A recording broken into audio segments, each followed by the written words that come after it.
Hi guys, welcome to today's session.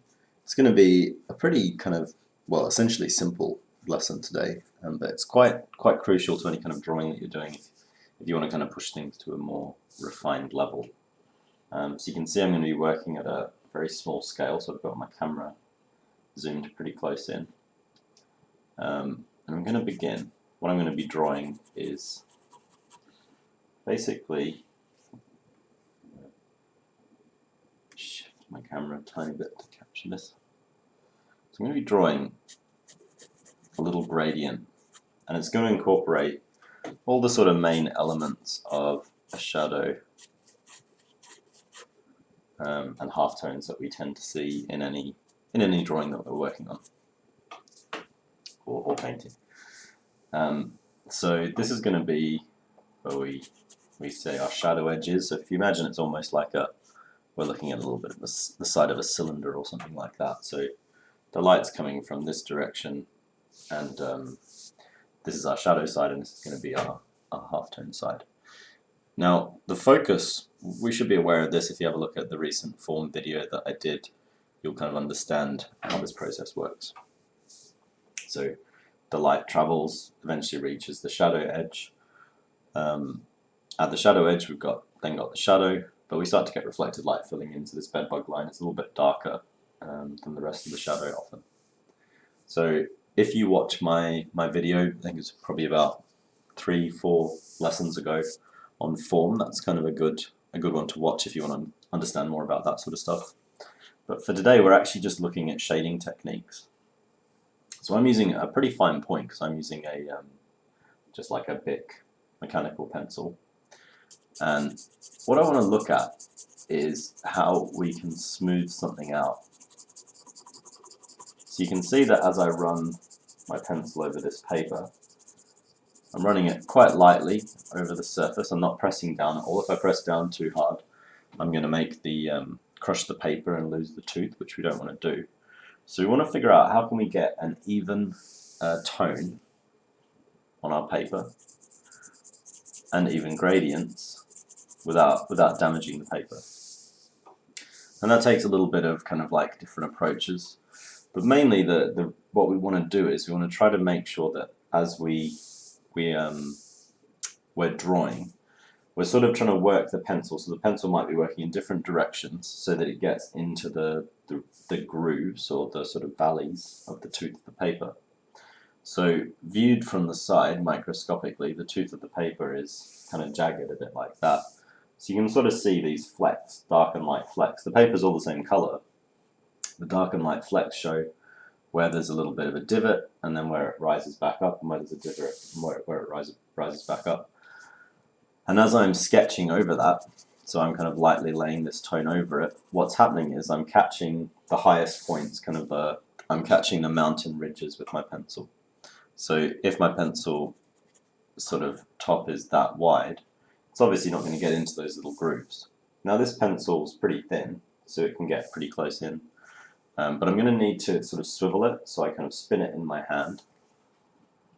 And I try to keep the point sharp because I want it to try to get into those grooves.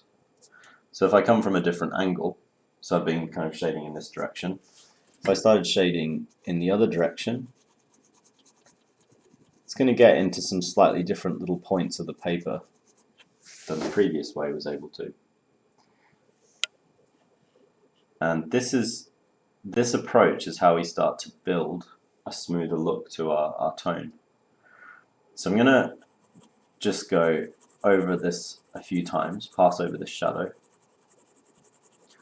because the shadow is going to need to be a bit darker so that we've got a bit of room for the halftones. And once I've got a bit of a shadow tone in place, I'm then going to do the beginning of a halftone, and then we're going to spend a bit of time looking at how we actually get that just as smooth as possible. And the important thing at this stage, what I'm thinking about is I'm not pressing hard, like I'm holding the pencil right back at the end here.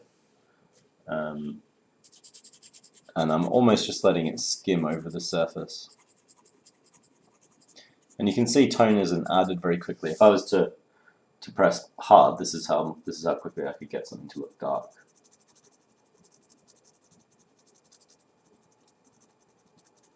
but that's going to start crushing the paper. But this is as dark as we could get. We're going to build towards getting almost that dark in this area here, the bedbug line. But we're not going to do it as quickly. We want to do it gradually.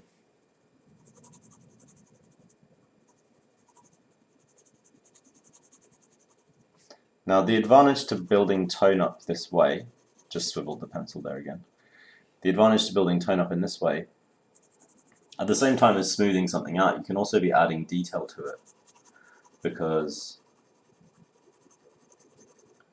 you know, it's not super taxing to be doing these gradual passes, gradually darker passes of tone over a surface.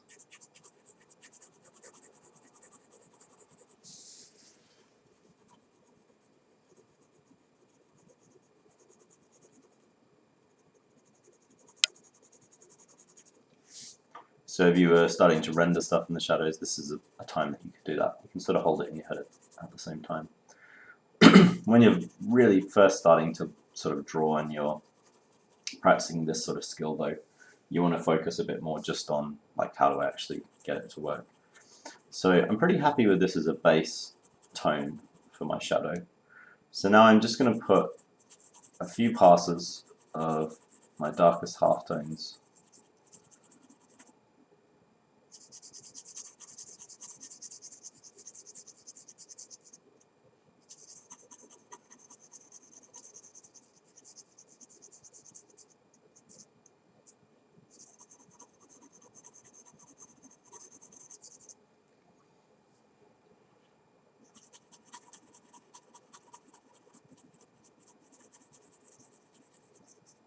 coming out of that shadow edge, and I'll put a little bit of tone at the back edge as well.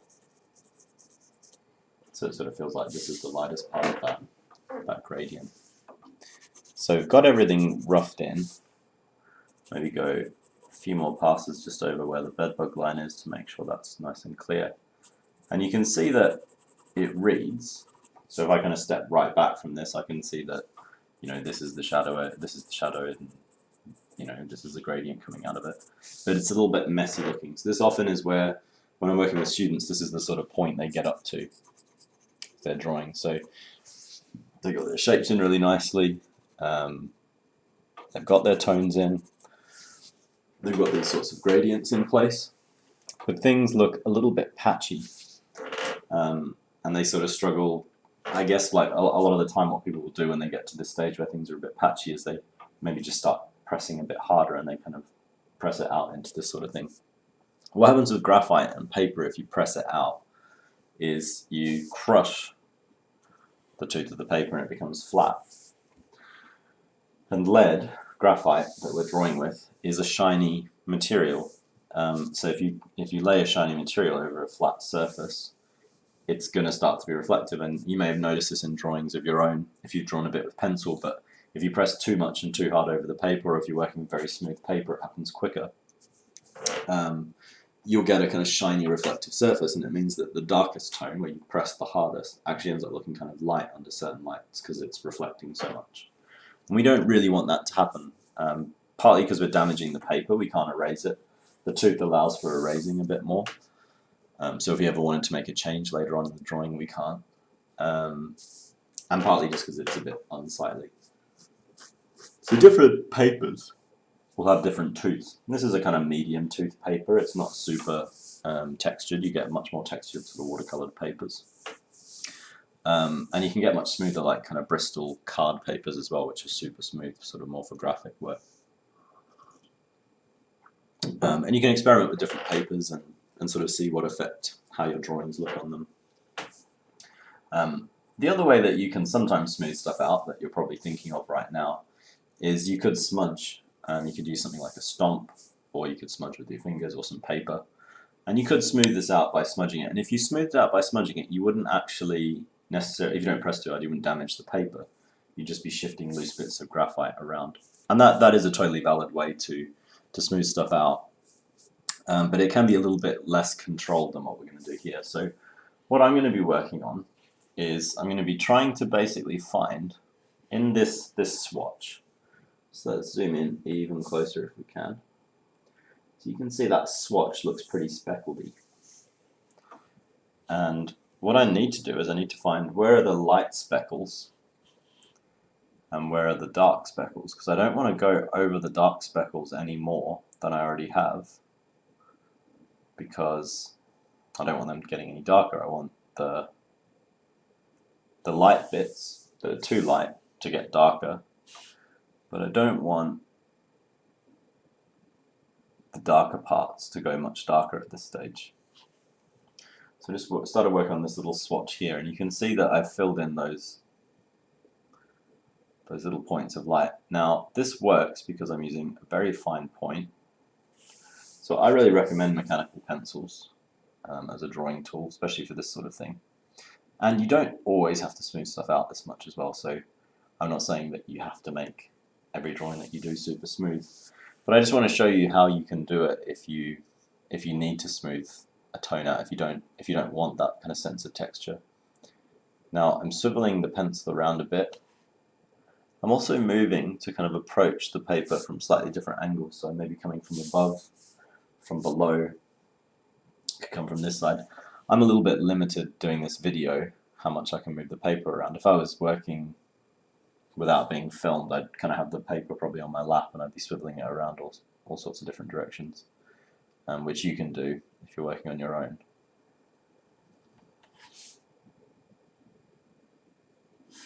But I'm definitely swiveling the pencil around in my fingers.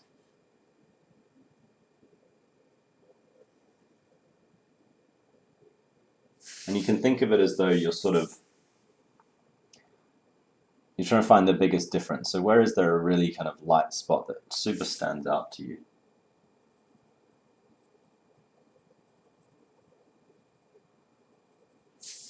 You can shade that in.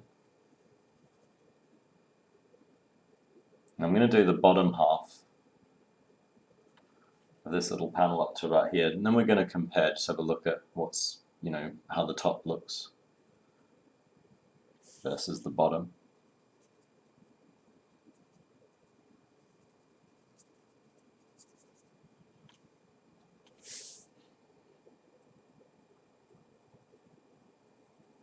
Sometimes I blur my eyes a little bit as well, because that sort of helps just sort of identify any really obvious little blotches, because when you blur your eyes, it's almost like your eyes are smoothing it out for you.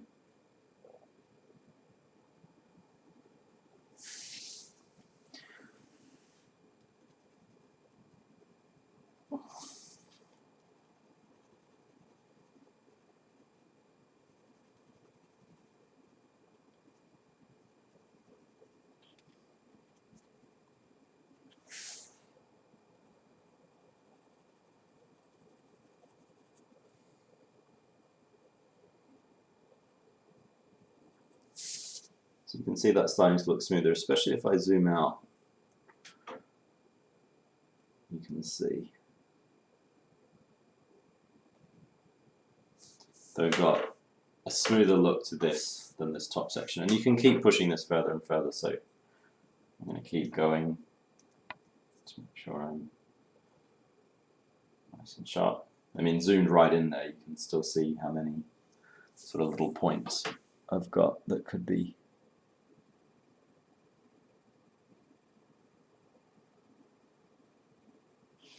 filled in. I'm going to carry on up top.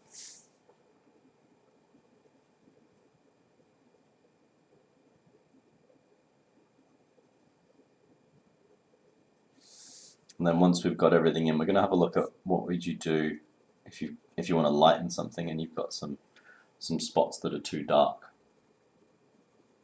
You can probably guess what you're going to do, but I'll still be going through it anyway.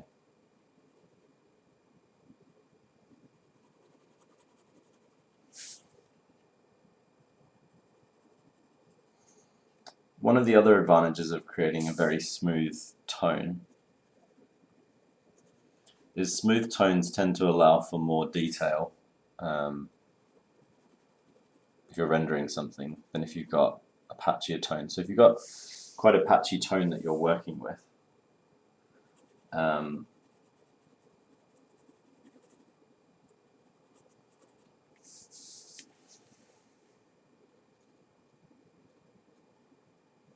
the patchiness sort of disrupts really subtle details. So if you wanted a very slight sense that there's a kind of tonal transition going on, you're probably not going to achieve that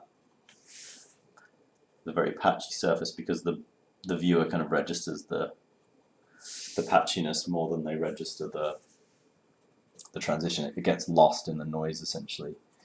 I mean, it really is kind of like noise if you think of on like a TV set or something, or in a photograph. When you have a photograph that's taken in low light, you get that kind of really super speckledy, noisy effect, and you lose detail. If you've got lots of light, you have less noise, and you have more detail. So for any of you photographers, that might help make a little bit more sense. But there you can see it's starting to feel neater, and this can obviously just keep continuing to be pushed and pushed and pushed and pushed as much as you need. Just going to grab my eraser. So the other thing that we might need to do is, if I look at this, there are maybe some points that are a little bit too dark. So I've rolled my kneadable eraser to a very fine little point. If there's anything super dark, I can just kind of pick it out, just a little dot of it out. It'll often leave a little bit, it'll take a little bit too much off. It's not quite as precise as the drawing with the pencil.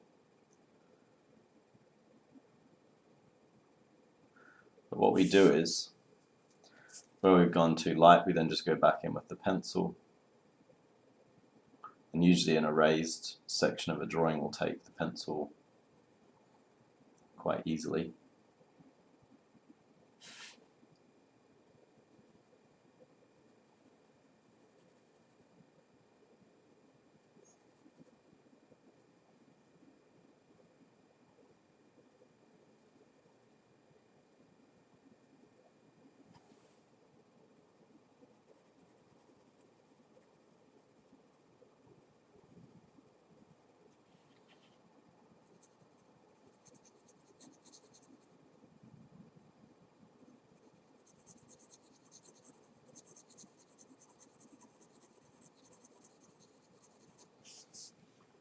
So yeah, that gives you an idea of what you would do if you need to lighten something off when you're smoothing. You can see this is starting to feel, it's feeling pretty dark, it's feeling pretty smooth.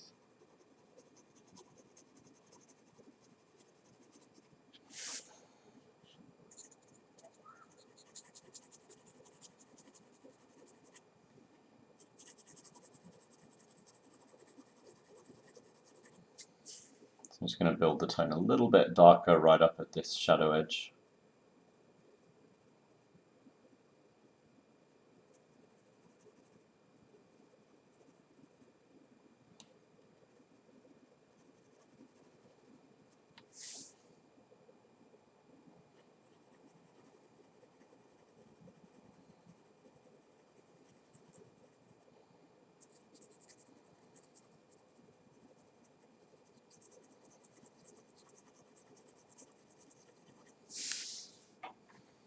Like that.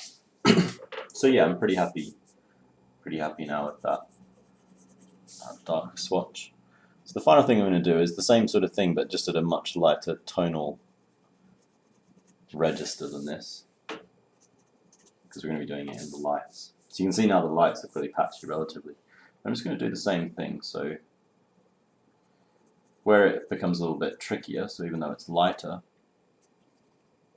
what's trickier is I'm going to have a lot more of a kind of change of tone.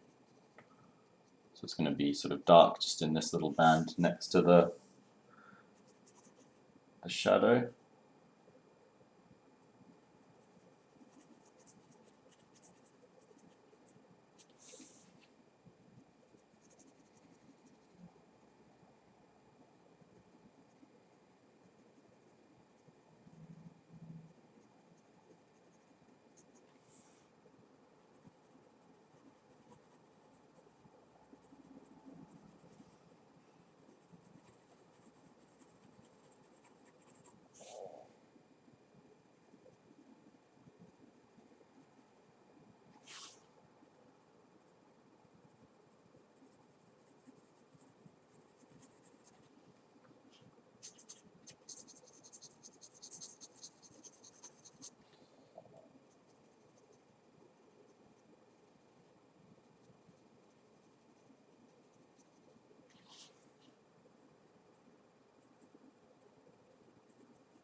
And as I say, we could always go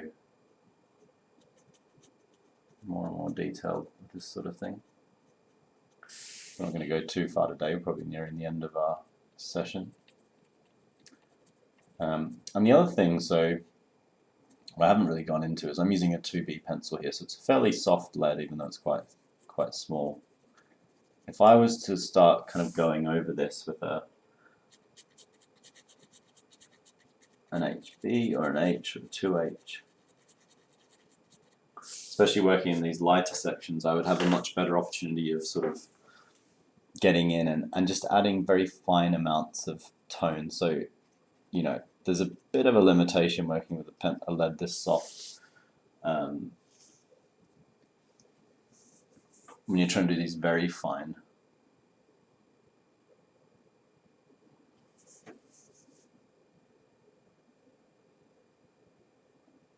smoothing and transitions. I mean, it still roughly does the job, but yeah, if you were to kind of start working in graphite, if you were to start using some harder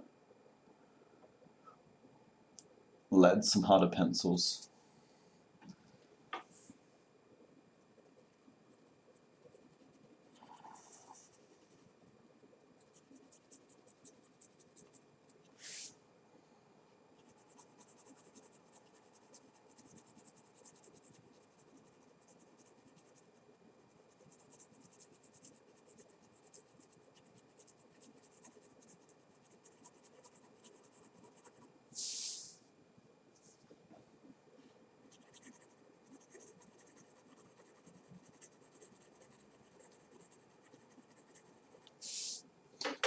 yeah, you can do those much smoother transitions. But yeah, hopefully you get the idea, you know, roughly leave it there for today. Maybe put a slightly more definite little border around our little sketch. It's a bit clearer.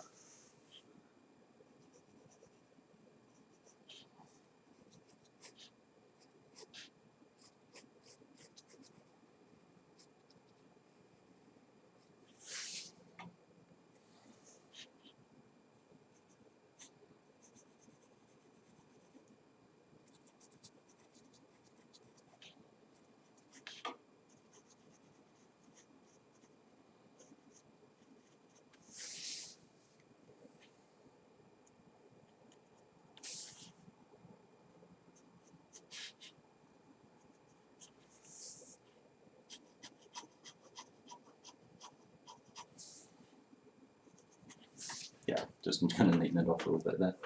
So yeah, that gives you the idea anyway. Slightly choppy little outline that I did for it. But yeah, hopefully you get the idea. And have a crack at it yourself. It's a good little exercise to do pretty much for any level. This is a good thing to do right when you're beginning to draw. But also good, I mean, even for me, it's kind of good to just have to zone in on how do I go about, when I'm doing this sort of rendering and any drawing, how do I go about it? Kind of just thinking a bit about it from a purely technical point of view, because you're not really drawing anything, you're just drawing this little swatch. And you could do it as simple as you just pick some, little value swatches and work on those. You don't even need to be necessarily drawing a gradient. The gradient makes it a little bit trickier because we're trying to get a transition into the smoothness. So if you're really starting out from scratch and you want it to be really simple, I recommend just doing a little swatch. Yeah, hopefully that's interesting. Hopefully kind of enlightened how the pencil interacts with the paper a little bit, which is something that I think we don't think about often. But it definitely makes a difference to our drawings to understand that. So yeah, thanks for watching. As always, you can subscribe to the YouTube channel to see more videos from myself, and you can click the link through to our course page to see the sorts of paid qualifications that we offer as well. So yeah, I'll see you guys soon.